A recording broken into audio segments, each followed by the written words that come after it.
a Savior, which is Christ the Lord. So, merong darating na tagapagligtas at ito ang kasiyahan ng tao kasi hindi niya alam kung anong solusyon ng kanyang kasalanan. Now, ang Panginoong Isus dumating 2,000 taon na nakaraan. Amen? Kaya, dapat masaya tayo. Now, the Holy Ghost, sabi doon sa Bible, lulukuban niya si Maria para gawin ang katawan ng Panginoong Isus.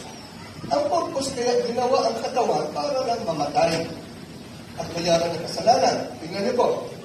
The Holy Ghost shall come upon thee, and the power of the highest, siyempre wala naman mataas sa Diyos, highest din, shall overshadow thee, lulukuban ka, therefore also the holy thing which shall be born of thee shall be called the Son of God.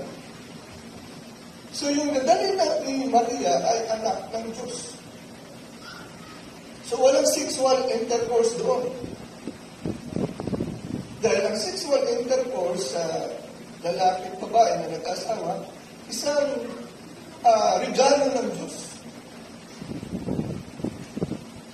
At siyempre, pag ikaw ay lalaki at babae, nag-asawa kayo, meron